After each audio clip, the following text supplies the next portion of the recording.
gjë më e madhe që mund të prek një familje.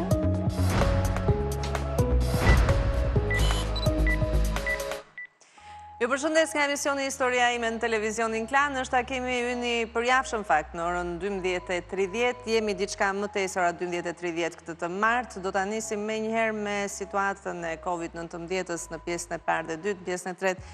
Ju propozoj një histori interesante, është një histori mirënjohje, një histori e bukur e përditshmërisë, por siç e thash do të përqendrohemi te Covid-19 në pjesën e parë dhe dytë, sepse ditën e sotme është shënuar një numër rekord të prekurisht, 82 persona, 50 persona të shtruar në spitalin infektiv, janë 2 të intubuar, për fat keq ka patur një tjetër humbje jete. Duket sikur nga ato ditët ku u mësuam që arritëm deri në 3-4 persona të prekur dhe menduam që Covidi kaloi, e kaluam fazën më të keqe, duket se ende unë situam të tërë dhe ndoshta duke thyer edhe normat sociale, kemi bërë atë që nuk duhet të bënim, për të arritur deri në ditën e sotme, ku kemi 82 persona të prekur nga Covid. Do diskutoj me zonjat e ftuara në studio pikërisht për këtë situatë, se si mundet që ta përballojmë këtë situatë, çfarë duhet të bëjmë në këtë rrethan, mos po shkojmë drejt një karantine të dytë dhe çfarë do të thoshte kjo, të gjitha këto do t'i diskutojmë me zonjat që kam të ftuara në studio. Prezantoj zonjën Entela Kolovani, është mjeke në spitalin infektiv në qendër spitalore universitare në Terezan Tiranë. Mirë se erdhe, doktoresh. Mirë se gjeta. Është zonja Ida Andreu, është pneumologe në spitalin e Durrësit. Mirë se erdhe dhe pres nga momenti në moment të vi Marcela Cano, shoqata e mjekëve shqiptar në Gjermani, është në grim nga momenti në moment do të jetë me ne. Mirë se erdhët dhe unë do ta nis me ju që vini nga QSUT-ja. 82 të prekur sot, 50 të shtruar, si është situata? E drejt, Mirela, jemi para një situate që shohim ditë pas dite një rritje të numrit të rasteve me persona të diagnostikuar pozitiv. Këto shifra nuk do të thonë që këto pacient janë të gjithë të hospitalizuar, janë persona të cilët mund të jenë edhe asimptomatik, por të diagnostikuar pozitiv. Një pjesë e tyre janë të smur aktiv, të cilët nëse nuk kanë simptoma të rënda apo mesatare klinike mund të qëndrojnë të izoluar pranë familjes së tyre. Jemi duke pritur në spital raste të cilat paraqesin një simptomatologji pak më të avancuar. Le të themi simptoma të mesme dhe të agravoara, të cilat ne kemi disa kritere për t'i përcaktuar. Përveç një vlerësimi që bën sigurisht urgjenca kombëtare, ne bëjmë vlerësimin tonë në momentin që ato paraqiten në urgjencën e shërbimit, duke i triazhuar përveç mostrave klinike të cilat duhet të kenë rezultuar pozitive, edhe me parametra të tjerë siç janë së pari një imazheri pulmonare dhe pastaj analizat të tjera të cilët le të themi e stadifikojnë pacientin nëse do të qëndrojë në spital apo nëse do trajtim intensiv apo jo. Dakor. Përse ky numër kaq i madh rastesh? Ku gabuam apo është jashtë nesh?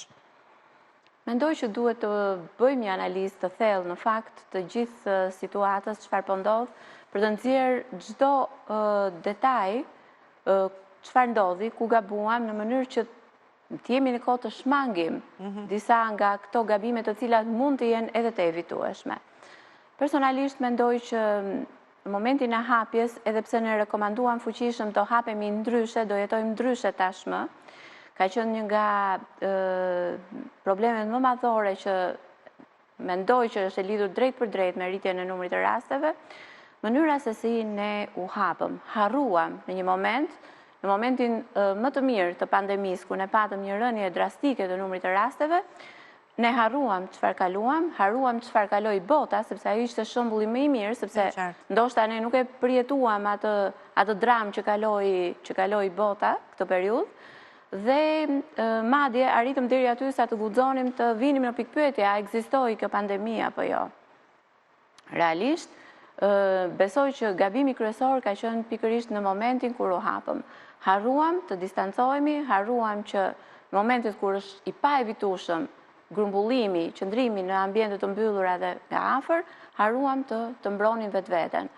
Duke mos mbrojt veten, sigurisht problemi më madhor është që harruam që kemi prindër me një farë moshe në familje tona, harruam që kemi njerëz me smundje shoqëruese, të cilët janë ata që besoj më të rrezikuarit dhe që da vuajnë më shumë këtë. Qartë. Do ta vazhdojmë bisedën bashkë, por unë do të kem një lidhje tani me Zhaneta Beqirin nga Bashkia e Tiranës në lidhje me çerdhet dhe kopshtet. Dua të di se si do të jetë ecuria, sepse ditën e ndjeshme është mbyllur një çerdhe në Tiranë.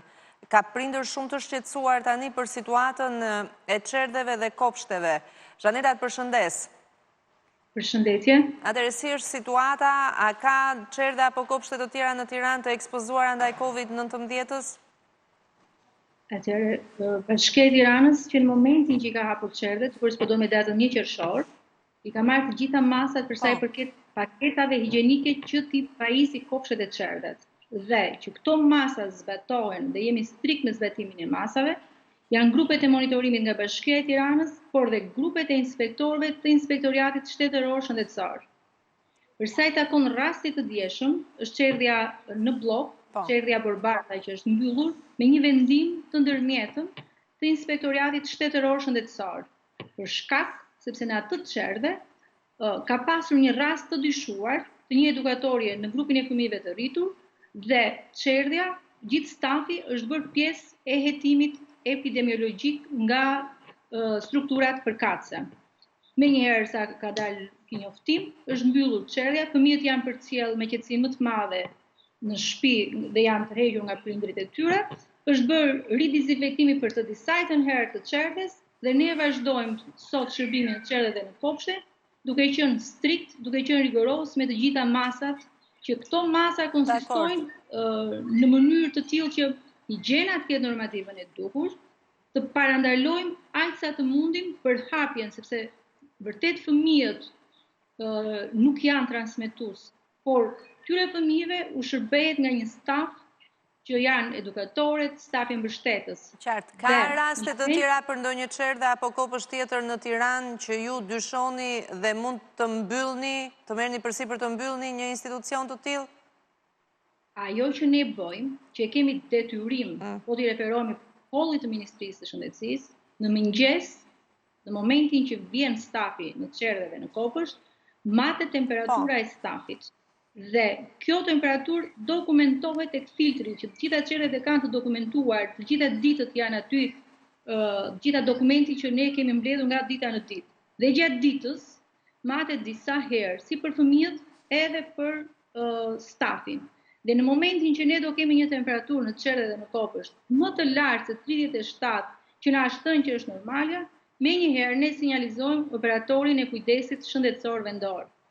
Aktualisht që ne flasim, nuk kemi raste, jemi të gjithë alert, ne dhe Inspektoriati Shtetëror Shëndetësor, fatmirësisht, sot në të moment, me përjashtim të çerdhes 16, që nëse ne marrim dokumentacionin në shqyrtim, dhe në atë çerdhe nuk kemi pasur ditë që të kemi patur temperaturë më të lartë se temperatura e lejuar. Dakord, unë të falenderoj shumë. Zhaneta, isha me Zhaneta Beqirin nga Bashkia e Tiranës. Pra deri tani kemi vetëm rastin e një çerdheje dhe ndërkohë për institucionet e tjera nisur vetëm nga temperatura, se kjo është matësi bazë. Nuk kemi rast tjetër. Megjithatë fëmijët nuk transmetohen, tha zonja Zhaneta, nuk e transmetojnë. Si është situata me fëmijët? Sa të kujdesshëm duhet jemi sepse janë prindrit që kanë merak? Deri tani është një lajm i mirë. Të paktën me gjithë këto lajme të këqija që ne marrim në lidhje me koronavirusin në vendin tonë dhe në botë, lajmi i mirë është që fëmijët i prek pak ose as pak koronavirusi. Sigurisht ka një numër fëmijësh të infektuar, të raportuar dhe në botë. Tek ne, për fat të mirë, shifrat janë fare minimale. Nuk do të thotë që fëmijët të mos bëhen transmetues në momente të caktuara, nëse ata rezultojnë pozitiv me tampone, patjetër që mund të jenë dhe transmetues, por për fat të mirë fëmijët edhe nëse preken, simptomatologjia e tyre është goxha më e lehtë se sa një adult, se sa një i rritur. Problemi i madh është tek stafi që kujdeset për këta fëmijë. Nesër do të hapen shkollat, fakultetet janë njëkohësisht të hapura. Kemi të bëjmë me një grup të madh arsimtarësh të cilët mund të rinë edhe në ambiente më të mbyllura bashkë afër me njëri tjetrin, cilët duhet të jenë jashtëzakonisht shumë të kujdesshëm. Përveç matjes të temperaturës janë edhe disa masa të tjera që duhen marrë për të minimizuar sa të jetë e mundur, sepse kjo trup arsimtarësh nuk janë vetëm persona që punojnë, janë edhe pjesëtar aktiv të një komuniteti. Ata dalin jashtë mureve dhe të kësaj shkolle dhe mund të infektohen dhe në ambiente të tjera. Problemi është të mos bëhen transmetues, prandaj pikërisht janë këto momente që ne themi nëse nuk arindot të evitosh grumbullimin që është problemi madh i punës së përditshme, të paktën ruaj masat e tjera siç janë mbajtja e maskës apo larja shumë e shpeshtë e duarve. Që për mua është shumë e rëndësishme larja e duarve se sa themi mbajtja e dorezave. Ne do të flasim përsëri për këtë, por do të kaloj përpara se të kaloj te Engelida Arapi, e cila është në Skype tani, ftoj mjeken Marcela Cano, shoqata e mjekëve shqiptar në Gjermani, mund të vini. Mirë se erdhët, kënaqësi që kemi në studio. Ndërkohë, Engelida Arapi nga Durrësi do na raportojë sepse ditën e dieshme është mbyllur me sa di një sektor i bashkisë së Durrësit apo gjithë bashkia. Engelida, të përshëndes. Të përshëndes, Mirel. Atëherë, është mbyllur bashkia e Durrësit dia apo një sektor i saj? Ditën e ndjeshme u mbyll vetëm sektori urbanistikës për shkak se dhe punojësit të cilët u konfirmuan me koronavirusi përkisin pikërisht këtij sektori, ku 30 prej tyre u kërkuan nga autoritetet shëndetësore të vetë karantinohen në shtëpi, edhe pse nga tamponet e parë që u morën nuk rezultuan pozitiv. Por gjithsesi përgjatë ditës së sotme është mbyllur edhe zyra e kryetares së bashkisë së Durrësit. Në fakt kjo ka ardhur në kuadër të masave me qëllim izolimin e përhatjes së virusit brenda këtij institucioni. Aktualisht në bashkinë e Durrësit funksionojnë sektoret e tjera për sa i përket shërbimit të qytetarëve, por ato më kryesore, siç është urbanistika, por edhe zyra e kryetares aktualisht ndodhen të mbyllur dhe asnjë prej qytetarëve nuk mund të marrë shërbimin që ata kërkojnë pikërisht në brendësi të këtij institucioni. Qartë, për sa i përket distancimit social, masave, si është përditshmëria në Durrës apo është harruar? Në fakt Mirel është harruar. Në Durrës është harruar pasi që prej herës fundi që bashkë kemi komunikuar që qytetarët ishin më vigjilent për sa i përket masave për të shmangur kontaktet apo grupimet, sot kemi një situatë krejt ndryshe, qyteti është rikthyer normalitetit, kjo edhe për faktin se gjithë bizneset tashmë janë hapur, por edhe qytetarët nuk janë më të kujdesshëm në përdorimin e maskave, dorezave apo mjeteve të tjera mbrojtëse, kryesisht në vendet e mbyllura. Madje edhe në rrugë lëvizin të grupuar në restorante apo edhe lokale, pa shmangur kontaktet apo pa respektuar distancën mes njëri tjetrit. Dakor, faleminderit Engelida. Isha me Engelida Arapit nga Durrësi, është mbyllur një sektor i bashkisë, është mbyllur dhe zyra e kryetares. Eda Andreu është pneumolog në spitalin e Durrësit. Çfarë po ndodh në Durrës, si është situata? Faktikisht situata për faktin e asaj që po diskutonim për sektorin urbanistikës në bashki është e kënaqshme në kuadrin që kemi vetëm një rast që ka rezultuar me tampon pozitiv, ndërsa pjesa tjetër e stafit që punonte me personelin që rezultoi pozitiv fatmirësisht janë negativ. Kuptohet që ato janë të karantinuar për arsye sigurie në shtëpi dhe normalisht është i gjithë sektori mbyllur si pasojë e kësaj. Fatkeqësisht muajin e fundit në fakt në Durrës vjet re një ulje e vigjilencës në total nga gjithë grup moshat e qytetarëve durrësak. Në fakt Durrësi personalisht jo vetëm si mjeke, por dhe si qytetare durrësake mendoj se ka qenë shembull për pjesën e periudhës së karantinimit. Ka qenë një qytet që dhe mua kam pasur kënaqësi, pavarësisht se unë duhet shkoja në punë, shikoja që në mënyrë absolute respektoheshin masat e karantinimit. Por hapja aktualisht bëri një mbihapje, mendoj unë. Njerëzit kanë ulur vigjilencën dhe me keqardhje them që pjesa më e madhe lëvizin, siç e përmendi dhe zonja, pa doreza, pa maska, në grupime.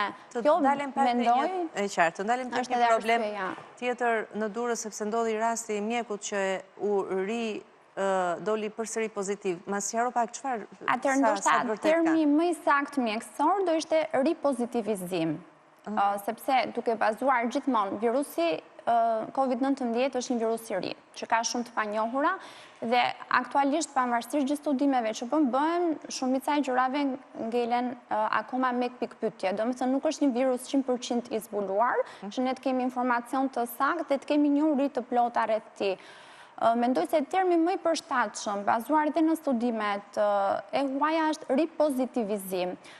Ka një, po themi, marrë zgabimi, sepse në mjekësi asgjë nuk është absolute dhe sensitiviteti tamponit shkon deri tek 71%. Prandaj kur vendosim diagnozën e COVID, ne nuk mbështetemi vetëm te tamponi, mbështetemi ke dhënat imazherike, siç përmendi doktoresha, që është skaneri pulmonit, me që prekja kryesore janë mushkrit, ndërkohë bazohemi dhe tek analizat e tjera laboratorike dhe kuptohet ke ankesat që ka pacienti. Rasti konkret e kaloi koronavirusin dhe u prek prap nga koronavirusi, apo ka pikpyetje që ndoshta herën e parë s'ka pasur koronavirus? Është një teori, me thënë drejtën, që mendohet, flas gjithmonë duke u bazuar tek studimet që janë bërë jashtë, që grimca të vogla RNA të virusit mund të qëndrojnë të fshehta në organizëm dhe kur i tamponohet pacienti, individi tamponi mund të dali pozitiv. Kjo mbase është dhe ajo që prandaj ne preferojmë të themi ripozitivizim dhe shpjegon situatën që ndodhi me kolegun. Megjithatë ai tani është në shtëpi? Po, doktori fatmirësisht është në shtëpi, është në gjendje shumë të mirë shëndetësore, tamponin e dytë e ka negativ, kemi komunikuar, është shumë mirë, për ne është domethënë kënaqësi e madhe. Vetëm se doja të sqaroja edhe këtë pjesën tjetër. Nga marsi deri tani në Spitalin Rajonar Durrës janë marrë gjithsej 112 tampona të stafit. Dhe jemi në faktin që 111 prej tyre janë negativ. Është një tregues, besoj, shumë i kënaqshëm për spitalin tonë. Masat respektohen në spital, sepse si që sotësit e kjo ka pasur raste që janë bërë vatra të përhapjes? Jo, vatrat fatmirësisht nuk kanë shënë brenda në spital, vatra tek ne nuk ka pasur, të paktën flas për spitalin ku unë punoj. Siç u thash, të gjithë pothuajse domethënë kanë rezultuar negativ përveç rastit që diskutuam. Respektohen dhe atje dorashkat, maskat në komunikim? Nga stafi absolutisht po. Stafi që punon në spitalin tonë është shumë i kujdesshëm dhe faktet e tregojnë. Bëhet fjalë për maska, për doreza, disinfektant. Madje është organizuar në mënyrë të tillë puna brenda spitalit, sepse ne normalisht do funksionojmë ne dhe gjithë specialitetet që punojnë, pacientët kanë nevojë dhe të vizitohet, punohet me fasha orare, vizitat caktohen online në mënyrë që mos kemi grumbullime ose përplasjet pacientëve, është gjithmonë një koordinator që udhëzon ose drejton pacientët ose familjarët kur duan të marrin informacion për pacientët e shtruar, pasi ne nuk lejojmë familjar. Dakor, kjo është një foto e juaja? Në fakt jam unë aty, po. Kjo është veshja speciale që ne përdorim në rastet e pacientëve që dyshohen. Domethënë, nëse 127 neve na dërgon një pacient, ne procedojmë në një mënyrë të tillë që pacienti vjen me ambulancë në urgjencën e Spitalit Rajonal Durrës. Aty kemi 3 dhoma të veçanta që janë vetëm për pacientët e dyshuar. Do të thotë që aty nuk hyn pacientë të tjerë, përveç pacientëve që dyshohen. Janë lënë 3 dhoma për faktin se mund të kemi fluks pacientësh dhe nuk duam që të kontaminojë njëri tjetrin. Stafi që punon ka absolutisht, duke filluar nga unë si mjeke, kolegët infeksionist, mjekët e urgjencës, edhe gjithashtu dhe infermieri që i shërben, kemi këtë veshje, se ndërkohë ne hymë dhe me pacientin bisedojmë, ne marrim anamnezën, manipulohet sepse merrin analizat, pacienti shkon bën edhe skanerin, është një punë në grup, domethënë, fillon nga urgjenca, pastaj marrja analiza, zbërje e skanerit dhe gjithë puna marrja e tamponit kuptohet. Entela, ti punon tek pavion infektiv, je përdit në kontakt me të prekurit me COVID. Kjo është veshja jote që nga marsi dhe deri tani kam idenë të njëjtën veshje. Ne hymë në atë që kemi quajtur zone kuqe, ku janë pacientët e infektuar, patjetër që duhet të vishesh me pajisjet e mbrojtjes personale, shumë të rëndësishme për të ruajtur veten dhe personat me cilën ne punojmë. Me sa di, sepse unë njoh 2 njerëz që kanë kaluar COVID-in, edhe të dy kanë një falënderim të jashtëzakonshëm, unë nuk e di, bekimet e njerëzve që ju shërbeni, kam idenë që janë të jashtëzakonshme, të paktën këtë e di në vetë të parë. Dhe po më thoje, dhe unë do ta them këtë publikisht, para se t'ynim këtu që unë e ngrëtës smurin, unë përpiqem që t'ja për të pirë ujë, sepse ata vën bombullën e oksigjenit, që dhe njerëzit të kuptojnë. Si është përditshmëria, si është marrëdhënia, këta pacientë bëhen njerëzit tuaj, jeni njerëz se vetëm që shohin për një periudhë të gjatë. Është e vërtet, Mirela, në kushtet që ne jemi në momenti kur pacienti hyn në shërbimin ton, absolutisht ai ndërpret kontaktet fizike me çdo lloj të afërmi, çdo lloj familjari. dhe çdo lloj nevoje që ai mund të ketë është e plotësuar nga spitali, nga stafi jon, apo dhe përpjeket për ta ndihmuar në çdo moment që ai të ketë nevojë, qoftë me suportin mjekësor, qoftë me suportin psikologjik, sepse të mos harrojmë të kalosh sëmundjen e Covidit është realisht edhe një traumë psikologjike, për arsye se në momentin që pacienti merr vesh që ka dalë tamponi pozitiv, sigurisht edhe reagimi emocional në njerëz të caktuar është i ndryshëm. Aq më tepër kur bëhet fjalë për pacientë të cilët kanë edhe një kompleksitet sëmundjesh. Sigurisht ne kemi dhe infermierët dhe sanitarët që kontribuojnë mjaft në punën për trajtuar këta pacientë, por për sa kohë që dhe doktorët vetë hynë brenda dhe merren me pacientët, sigurisht që puna nuk mbaron me një bisedë vogël që ti mund të bësh me ta apo me një vizitë mjekësore të rëndomt. Në këto raste nuk ka dallim nëse je mjek, nëse je infermier, nëse je sanitar, pacienti të shërbehet njësoj, në kuptimin që asistenca respiratore që ai kërkon është e gjatë dhe është... Mos i bjerë gjatë, më thuaj ato që më the, ne i ngrëmë, sepse ata mbajnë vetëm bombolën, lëshojnë vetëm... Atëherë, nëse këta pacienti lë të shtrirë, nëse këta pacienti lë në gjumë, thjesht me atë maskën e oksigjenit në hund, sigurisht që kjo nuk mjafton. Pacientët duhet të ngrihen nga shtratit, të marrin pozicionin vertikal në mënyrë që të krijojnë një frymarrje më të mirë. Patjetër që duhet asistuar me burime të oksigjenit, ka raste që nuk mjafton një burim, mund të marrim nga 2 burime oksigjenin. Dehidrohen për shkak të humbjes së likideve, duhet marrin vazhdimisht likide nga goja, serume nuk mund të vendosin shumë sepse mbi ngarkohet mushkëria. Nga ana tjetër duhen ushqyer dhe infermierët tona janë aty me lugë në dorë për të dhënë atë dietën e lëngshme që ne përdorim në këta pacient. Duhen kthyer mbrapsht, duhen kthyer përmbys sepse krijon një hapje më të mirë të alveolave të mushkërisë në disa pozicione të cilët të ndihmojnë në frymarrjen më të mirë, në oksigjenimin më të mirë. Dallim, mjek, infermier? Mjek, infermier, sanitar, reanimator janë të gjithë në shërbim të pacientëve me Covid. Dhe një mirënjohje shumë të madhe për ju. Ndalojmë në Lushnjë. Anila Sefa na pret atje të shohim si është situata atje. Anila, të përshëndes.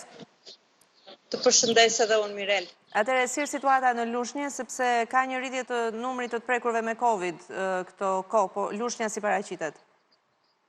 Në fakt, ditën e sotme në Lushnjë ka qenë 0 raste, nuk ka pasur asnjë rast, por 12 raste të cilat janë aktive, nuk janë në territorin e bashkisë së Lushnjës, por janë në fakt në Divjak. Janë 2 vatra të familjare, të cilët janë infektuar në 4 ditët e fundit. Ka pasur çdo ditë nga 2 raste për zonën e Divjakës, duke çuar në total numrin 12. Qartë. Për sa i përket distancimit social, jam kurioze të di, ruhet distancimi apo vazhdon jeta siç ka qenë përpara Covidit?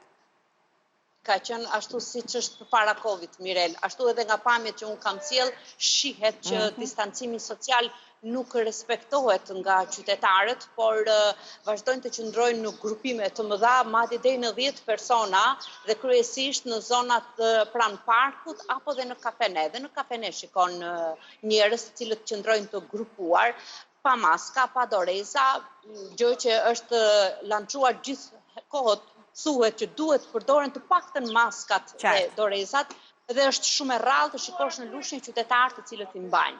Por dua të them, unë kam punuar edhe në poliklinikën e qytetit, pra në ambulancë, ku atje është automatikisht e ndaluar të hysh pa maskat mbrojtëse nga Covid-19, e megjithatë 90% e qytetarëve të cilët hynë në këto ambiente për të marrë shërbime nuk i kanë të vendosura maskat.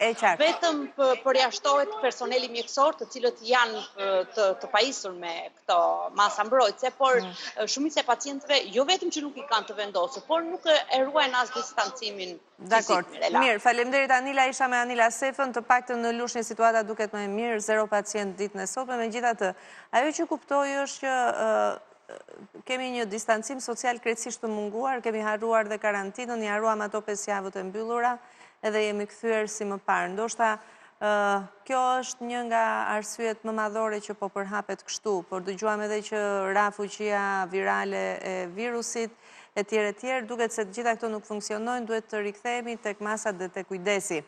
Përse Gjermania ja doli, Dhe përse Gjermania përsëri po ja delet në këto situatat e rikthimit. Me njërë mbas hapësirës publicitare do të bisedoj me mjeken që kam këtu të shoqatës gjermano-shqiptare, cila do të na sjellë përvojën e saj nga Gjermania. Mbas hapësirës publicitare ju pres. Te historia ime rrëfeni historin tuaj. Na kontaktoni në numrin e telefonit 069 47 44 44 4 ose nëpërmjet emailit, Facebookut apo Instagramit. Ngjarjet e vogla sjellin ndryshimet e mëdha.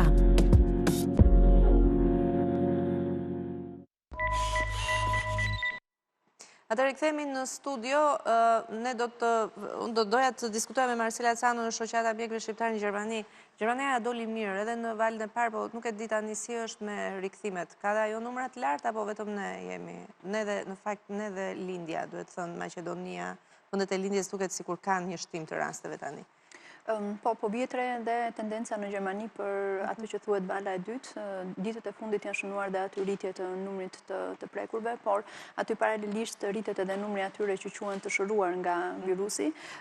Fatmirësisht numri të vdekurve mbetet konstant. Ne kemi arritur diku tek shifrat 8700 të vdekur që po ta krahasosh me numrin e përgjithshëm të popullsisë në Gjermani, janë diku tek 4.5%.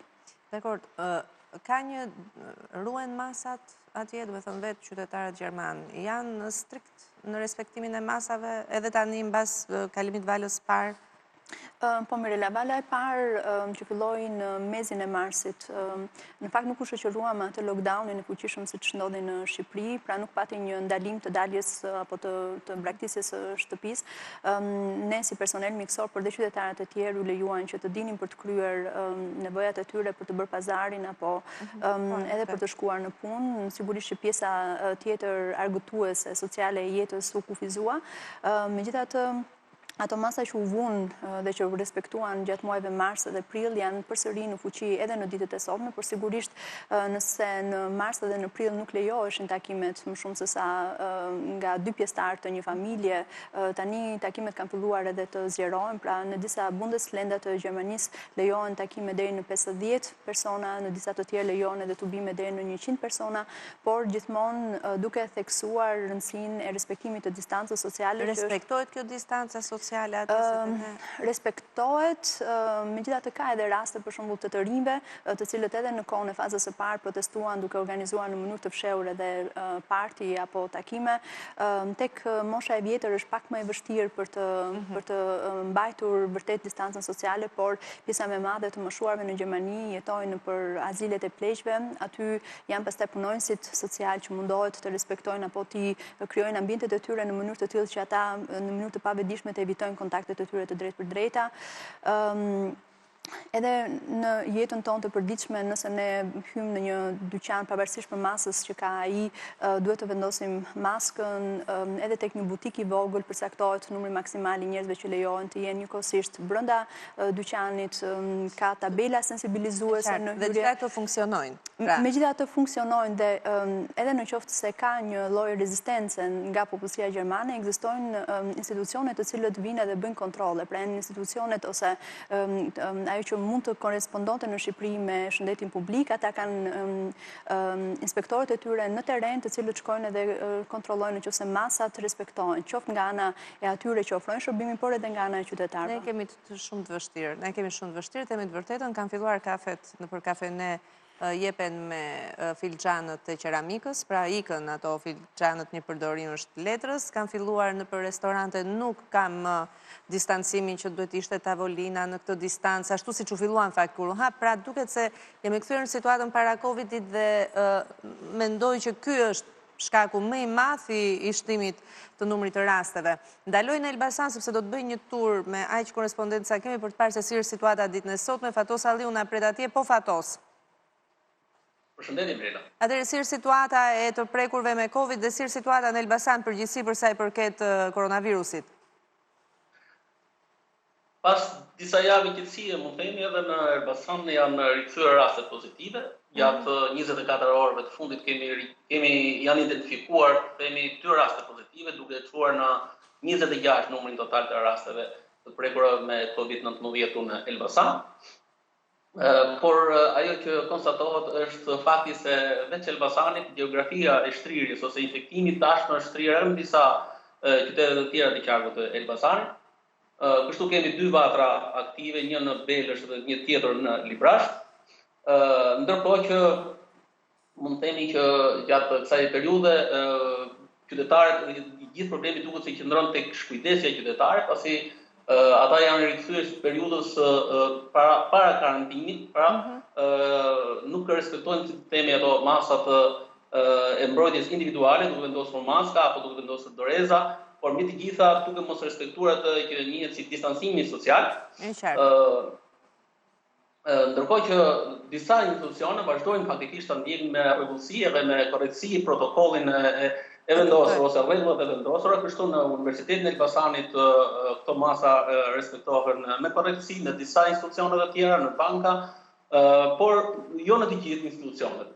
Ndërkohë që drejtoria është Dakor, të falenderoj Fato, sepse ndërkohë që flisjen e patëm dhe ilustrimet nga Elbasani, falenderit dhe njerë, 2 të prekur 24 orët e fundit në Elbasan, por duket se kur shohim pamjet, si nga Elbasani, si nga Durrësi, si nga Tirana, dhe nga Lushnja, duket si kur shohim pamjet në gjithë vendin. Pra, distancimi social është harruar dhe për t'ju kthyer në vëmendje njerëzve se çfarë pasojë ka të prekesh nga Covid, do t'i propozoja regjisë që të vendosim ato pamje dhe mjekja do mi shpjegoj të grafive të njerëzve që kanë probleme me Covidin, sa ndikon kjo në mushkërinë e tyre.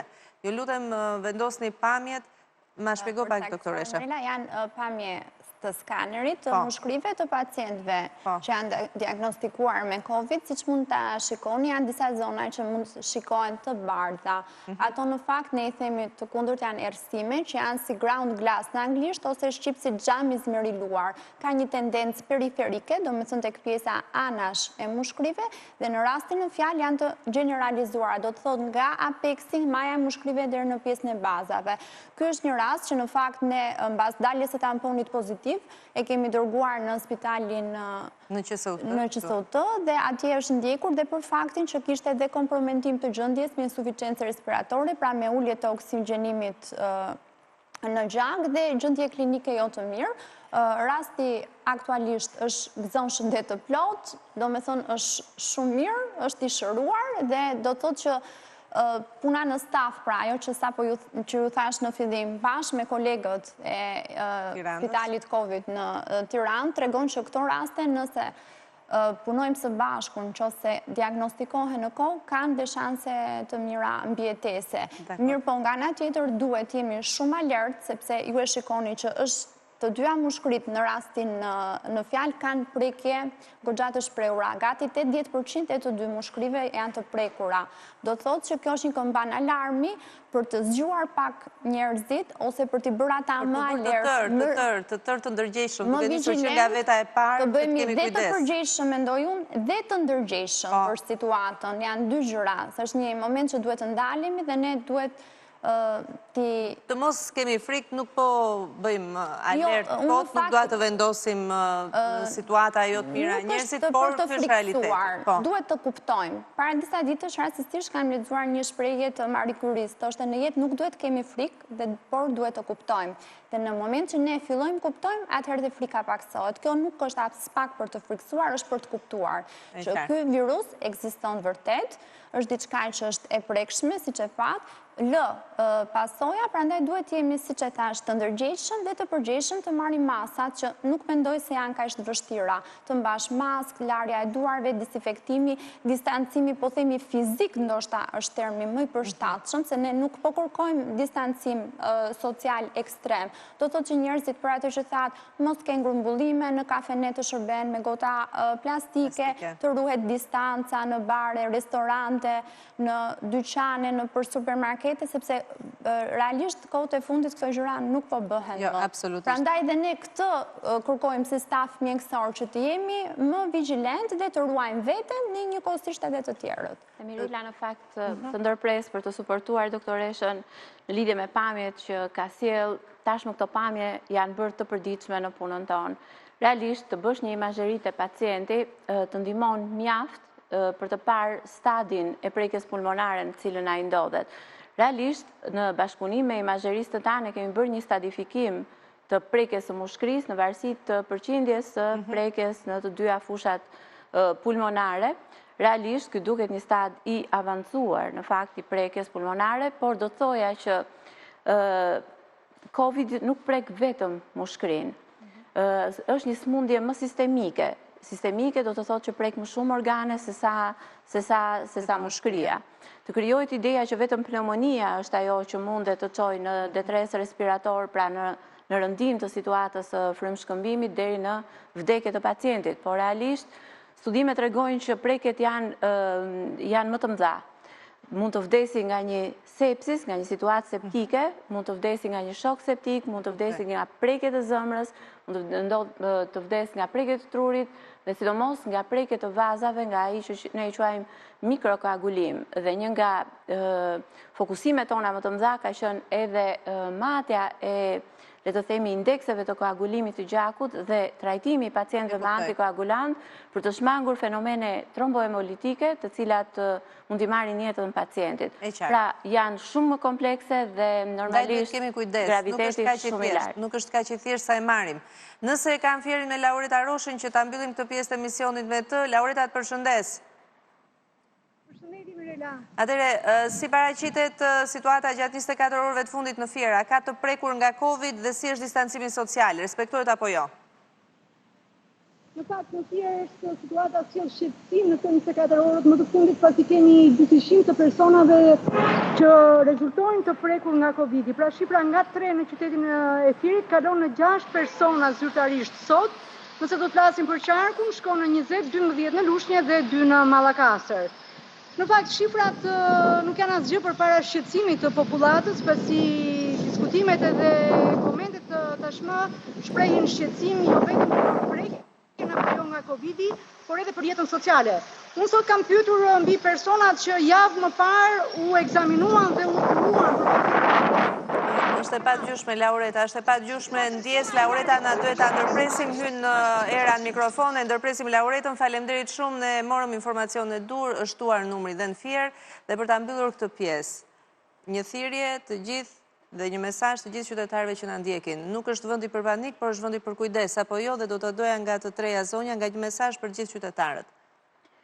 Unë besoj që me vete sjell mesazhin e gjithë personelit të shërbimit infektiv që është duke punuar fort me këto raste, që ne ta kemi të përballueshme me një situatë të tillë, ju lutem na ndihmoni, ruani veten, ruani personat e moshuar, ruani personat që kanë sëmundje kronike, sëmundje shoqëruese, në mënyrë që dhe ne ta kemi më të përballueshëm, në mënyrë që të fitojmë jetë, jo të humbim jetë. Doktor Sheda? Mendoj se jeta është shumë e shtrenjtë për të gjithë dhe tani më shumë se kur ne kemi kuptuar rëndësinë e jetës dhe vlerën që ka ajo.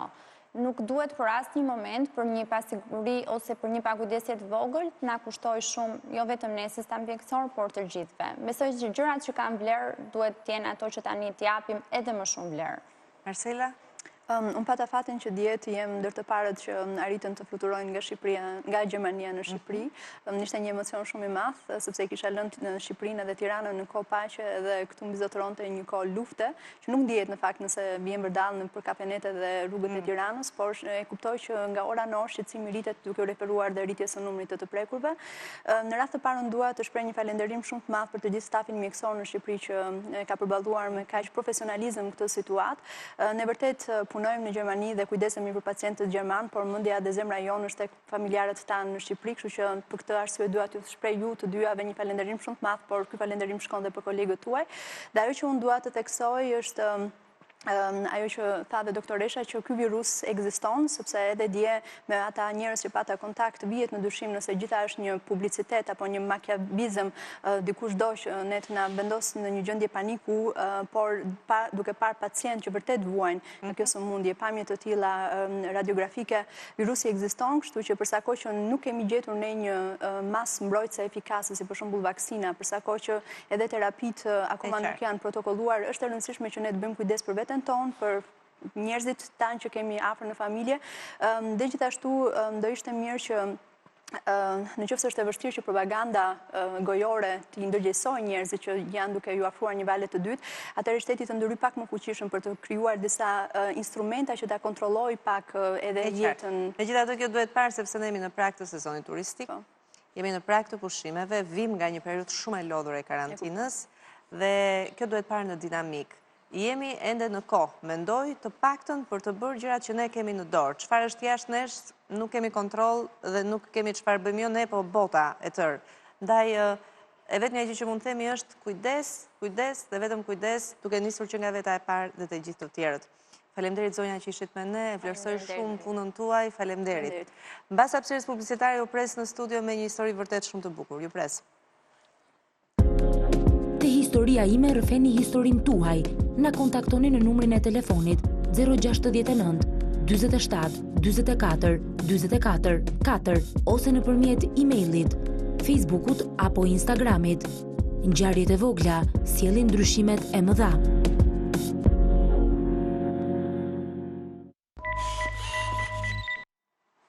Jam në studio me Ergina Hoxhën, është piktore, është një piktore që ka shkruar emisionit tonë, në fakt, dhe ne vendosëm që ta sjellim në vëmendjen tuaj. Ergina, mirë se erdhe.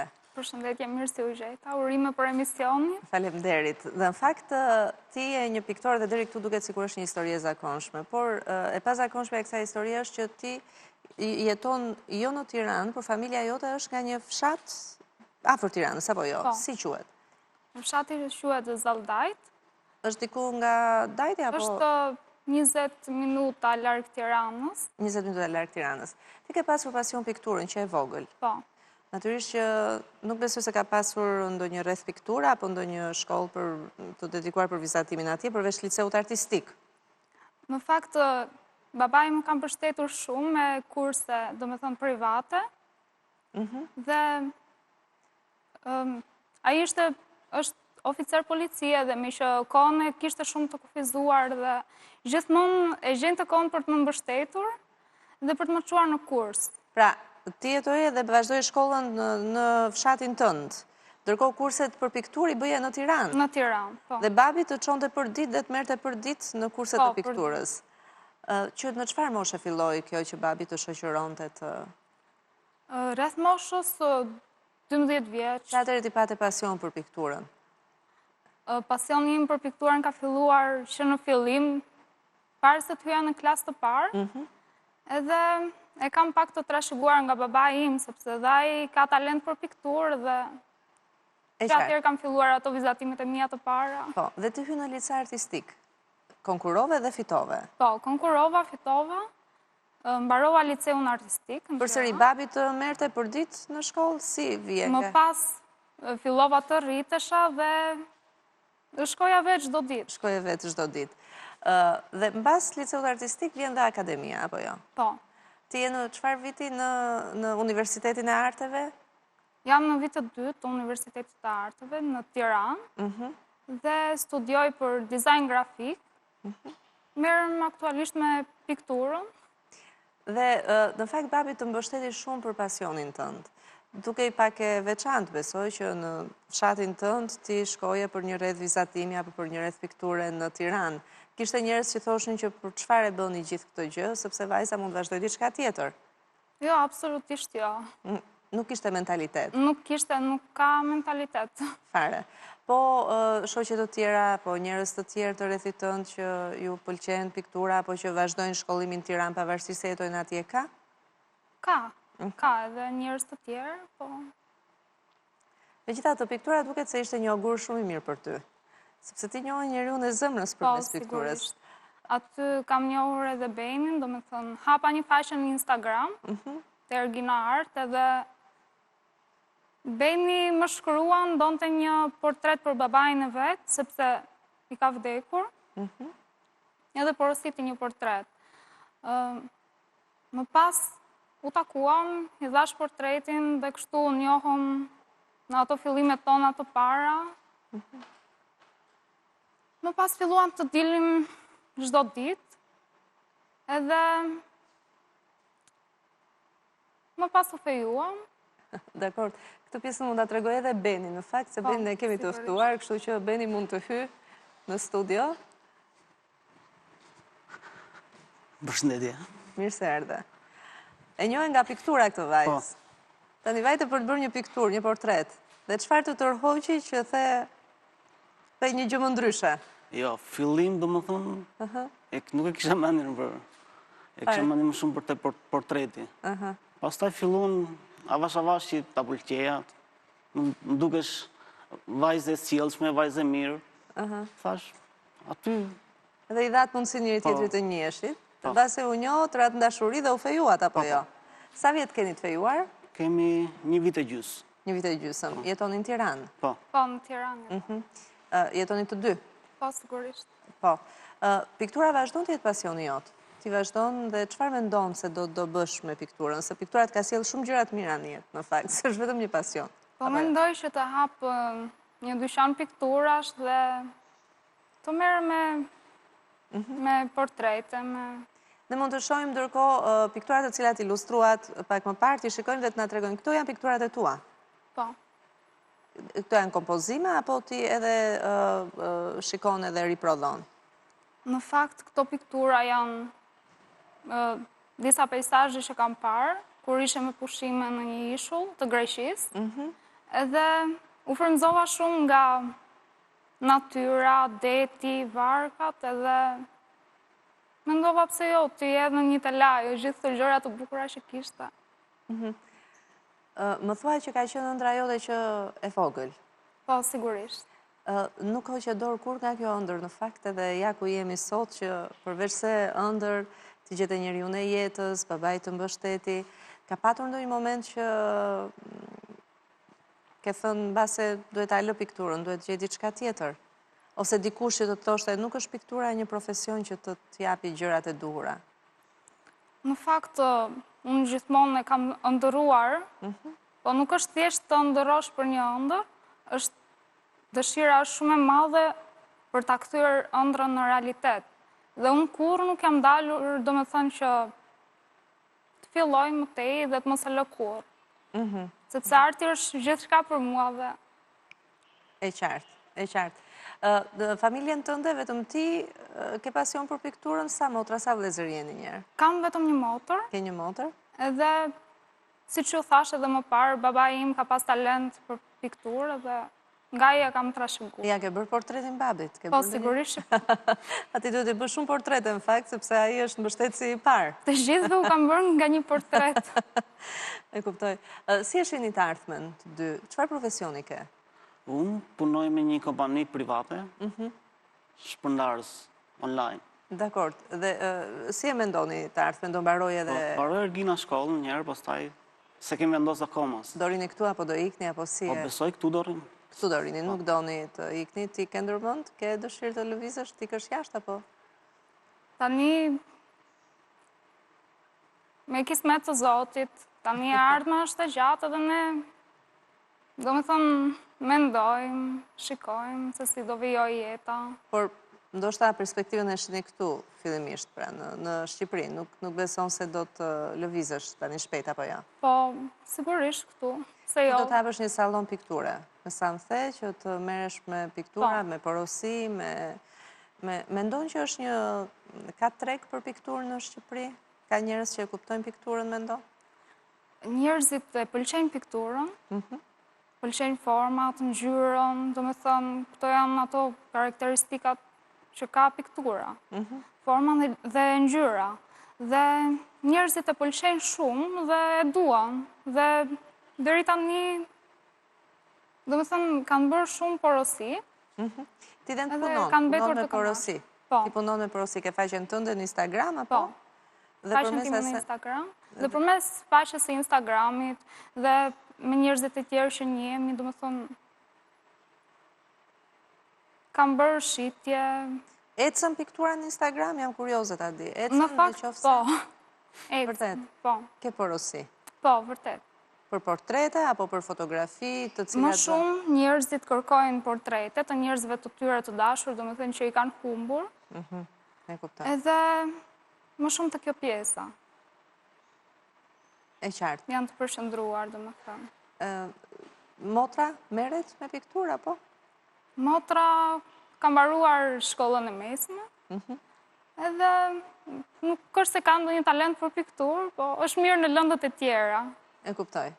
Dhe do të vazhdoj një drejtim tjetër, jo pikturën. Po, sigurisht. Babi ndjehet mirë që të mbështeti që në fillim edhe ti u bëre piktore?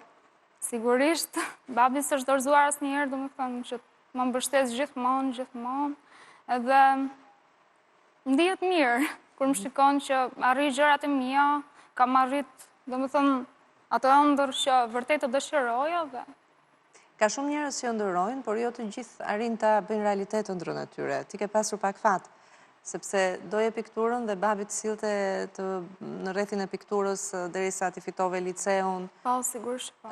Dhe të mbështeti shumë, por ka fëmijë të tjerë që ndoshta nuk e kanë këtë mundësi.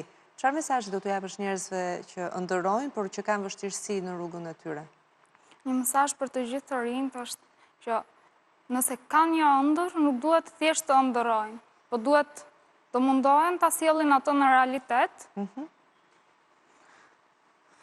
Sepse pavarësisht nga çdo vështirësi që të sjell jeta, duhet të punojnë shumë dhe se jo të realizojnë ëndrrën e tyre. Përveç punës, që natyrisht ti e ke bërë, sepse mbarove liceun, fitove dhe Institutin e Lartë të Arteve, natyrisht dhe mbështetje, sepse pa mbështetjen e babit nuk do të... Po, sigurisht që po. Në fakt, prindi luan një rol shumë të rëndësishëm, domethënë, kur fëmijën e tij mbështet në çdo gjë dhe për ëndrrën që ka, për atë që do. E kuptoj. Ka një baba që ka bërë shumë për të. Po, po. Besoj e kupton këtë.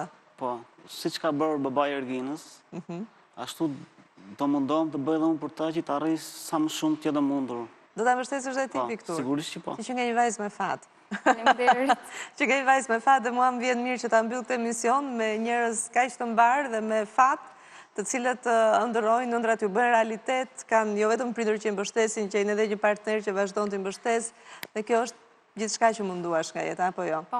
Unë ju uroj më të mirën të dyve dhe shpresoj që të vazhdosh sa më gjatë me ëndrrën tënde, mos hiq dorë se që nga auguri i mirë në jetën tënde. Faleminderit. Pikturën ndeshe dhe pikturat solli gjithë të mirat. Faleminderit ju që ndatë historinë tuaj me ne. Miq, mirupafshim nesër në 12:30. Mirupafshim. Ajo kthye në një forcë shkatruese për veten e tij dhe për neve. Nuk e rrethej dot dëshpërimin. Ishte ndryshë nga tjere. Dhuna vazhdonte psikologjike, fizike, Dhimbja më e madhe që mund të prek një familje